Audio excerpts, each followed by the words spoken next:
The sun rose gently over the city, slipping between buildings and warming the top floor of a quiet luxury apartment in Atlanta. Inside, the air was still, filled only with the hum of air conditioning and the light rustle of curtains moving with the breeze. Priscilla was already awake. She sat at her vanity, slowly brushing her hair. Her robe was silk, her feet bare on the cool marble floor. Her skin glowed softly in the early light. She looked calm, composed. Today was her birthday, her 40th. She said it to herself in her mind a few times. 40. It didn't feel wrong or painful, just unfamiliar, like a new pair of shoes she hadn't broken in yet. Priscilla owned a top-tier branding and image consultancy firm. Celebrities, politicians, and CEOs came to her when their public image was on fire, and she always knew how to fix it. She built reputations, shaped narratives, and turned scandals into silence. Her name opened doors. Her bank account was heavy. Her calendar was always full. But even with all that, she knew what people whispered. She's 40 and still single? All that money and no husband? Powerful but lonely. She heard it in church, at weddings, at family gatherings. Even her driver once said something under his breath when he thought she wasn't listening. Still, she smiled, because Priscilla had learned long ago that a woman's happiness confused people, especially when it didn't come with a husband and children. By 10 a.m., her home was full of flowers, cakes, and expensive gift bags.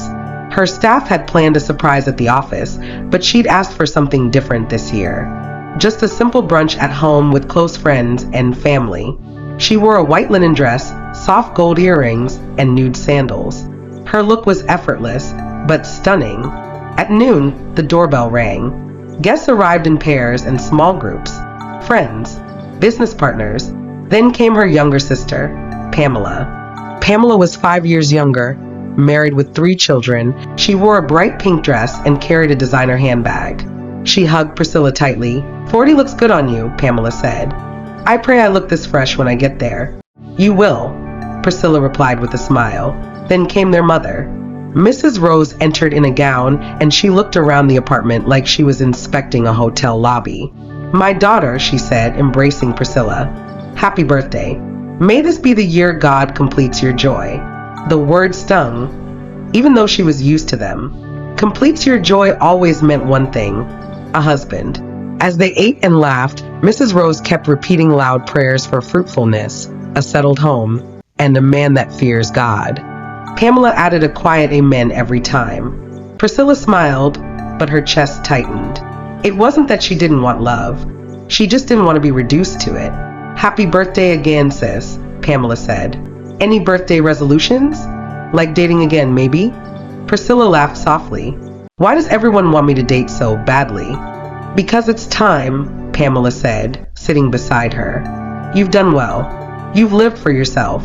But don't you want someone to share it all with? She didn't answer right away. Later, when everyone had gone home, Priscilla kept hearing her mother's and Pamela's voices in her mind. Maybe they were right.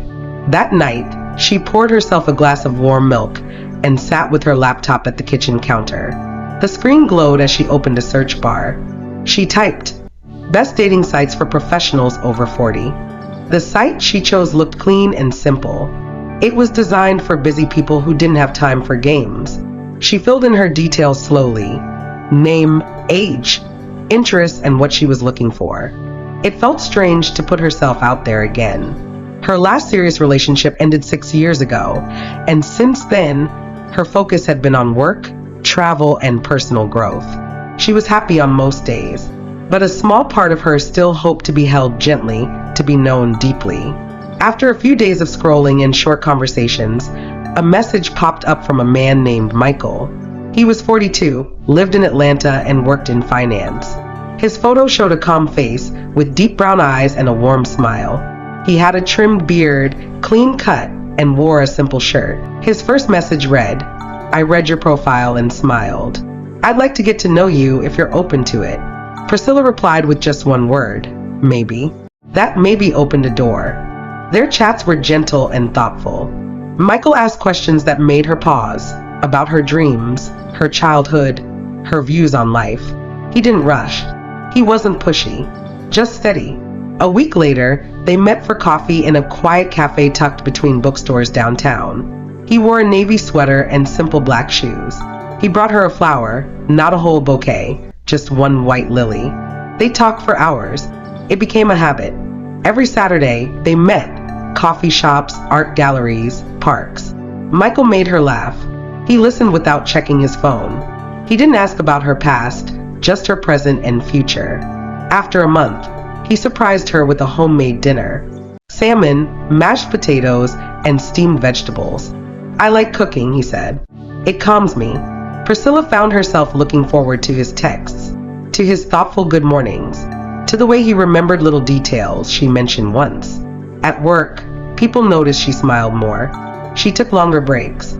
3 months after they met, Michael invited her family and closest friends to a quiet restaurant garden. She thought it was just a group dinner. But when dessert arrived, so did a small box. Michael stood up slowly, holding it in both hands. His voice was calm but clear. "Priscilla," he began, "I've never met anyone like you. You're strong, gentle, and full of grace. Will you marry me?" Gasps, claps, and soft cheers filled the space. "Yes," she said.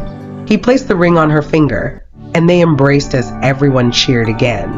A week later, they had a simple wedding at a lakeside chapel. It was calm, elegant, and intimate. Priscilla wore a soft white dress with flowing sleeves. She thought, this must be what peace feels like. Then came the honeymoon. It was quiet and beautiful. They stayed at a peaceful resort in the Bahamas, right by the ocean. Their room had a balcony that faced the water. Every morning, Priscilla woke up to the soft sound of waves and the smell of salt in the air. They didn't plan too much. One morning, they watched the sunrise in silence. Michael held her from behind, and she closed her eyes, wishing she could freeze that moment forever. It felt like the beginning of something lasting. Back home in Atlanta, life moved gently. Priscilla returned to work, but her pace was slower. She now had something soft inside her that made her smile more. One Saturday morning, she woke up feeling strange. Her stomach turned. The smell of eggs made her gag. She brushed it off, thinking it was something she ate. But when the feeling didn't go away, she took a test. Then another. She sat on the bathroom floor, staring at the word, pregnant. For a few seconds, she didn't move. Her eyes filled with tears. She placed a hand on her belly, whispering, "Is it true? Are you really there?" She told Michael that evening. He was sitting on the couch, reading. "I'm pregnant," she said softly. He looked up, surprised. "That's big news," he said. Priscilla smiled, brushing away her doubts. The weeks that followed were different. Michael became quieter. He didn't touch her belly or ask how she was feeling. When she spoke about baby names, he nodded but didn't offer suggestions. But Priscilla stayed hopeful. She told herself, maybe he's just overwhelmed. Maybe he needs time to adjust. She focused on her own joy. She bought baby books. She kept a small journal of her thoughts and feelings.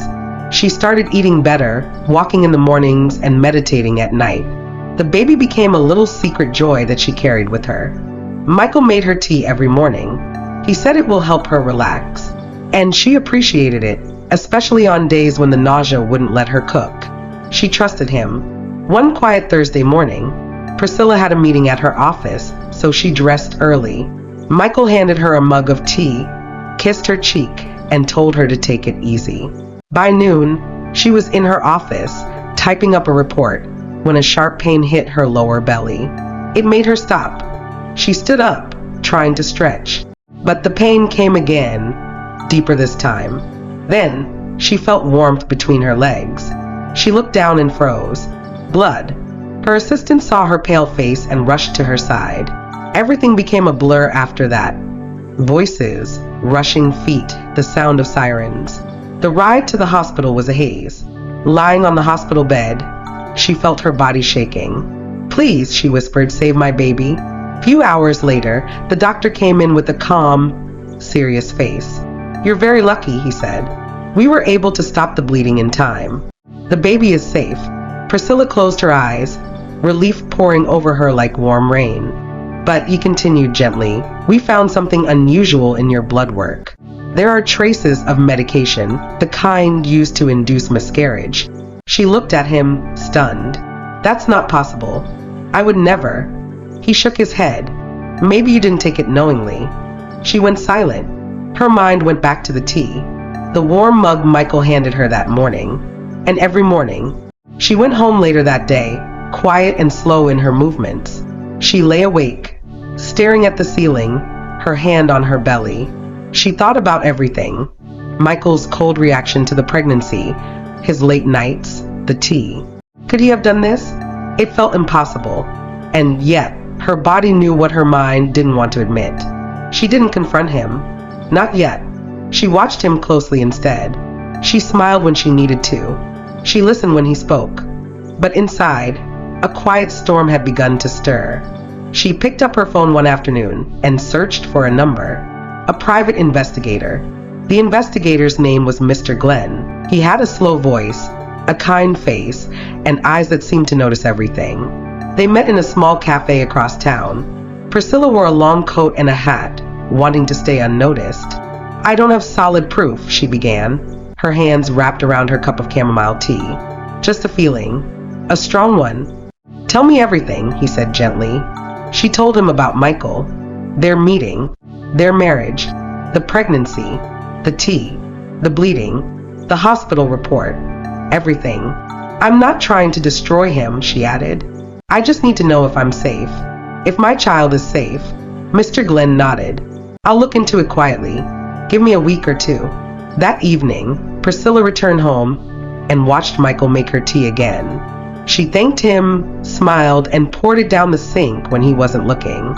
She began preparing her mind for whatever truth was waiting. 12 days later, the private investigator called. His voice was calm but firm. Can we meet today? They met at the same cafe. He slid a folder across the table. You were right, he said. Inside the folder were documents, marriage records, divorce papers, and financial transfers. Michael had been married before, 3 times. All the women were older, single, and wealthy. The pattern was clear. He met them, married them, stayed long enough to gain trust, then left with half their assets every time. He's careful, Mr. Glenn said. He signs prenups he later gets around. He knows how to appear perfect.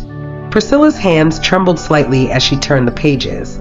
There were photos of the women, notes from interviews, timelines, but none of them had children, she said softly. No, Mr. Glenn replied. That's the one thing he avoids. Until you. She leaned back in her chair, heart heavy but clear. She thought of all the mornings she trusted him, all the times she looked at him with love. She wasn't angry. She was quiet. Still. Thank you, she said. She had the truth now. She could breathe again. That evening, she waited for him in the living room. The lights were low. Her hands rested on her belly, now softly round. When he walked in, he smiled as usual. Hey, love. You're up late. She didn't smile. Sit, she said gently. He looked confused, but obeyed. I know everything, she said. The marriages, the money, the pattern, the pills. His face didn't change at first. Then, slowly, the charm faded. His eyes turned sharp. You had someone follow me? I had someone protect me. He scoffed. You think people will believe you? I don't need them to, she said. I have my truth, and I have my baby. His gaze dropped to her belly, and for a brief second, there was panic. You should have lost it, he muttered. She didn't flinch. But I didn't, and I won't. You don't scare me. There was silence. Then she stood, picked up a small bag she had packed, and walked to the door. You'll hear from my lawyer in the morning. The divorce process was quiet. Priscilla moved into a smaller apartment for peace. Her legal team handled everything. She didn't ask for revenge. She just wanted out. Michael tried to fight, claimed love, blamed stress, but she didn't engage. She focused on her health, on the baby. She returned to work slowly, doing only what made her calm. Pamela visited often. Even Mrs. Rose softened. You're stronger than I thought, her mother said one evening, resting her hand on Priscilla's belly. I'm proud of you. The quiet in her life felt different now. It wasn't emptiness. It was space, room for something new. On a soft spring morning, Priscilla went into labor. The delivery room was calm. She focused on her breath. After hours of labor, she heard the first cry. The nurse placed a warm, tiny baby girl on her chest. Tears slid down Priscilla's face as she held her child. "Hello," she whispered. "Hello, my love." She named her Hope. Hope had soft curls, bright eyes, and a quiet strength in her tiny hands. Priscilla held her close every night, rocking her to sleep with gentle songs and whispered promises. She didn't think about Michael anymore. She didn't think about society's pressure or timelines. She didn't worry about being single. She was complete. She had love, and in that love, she had peace.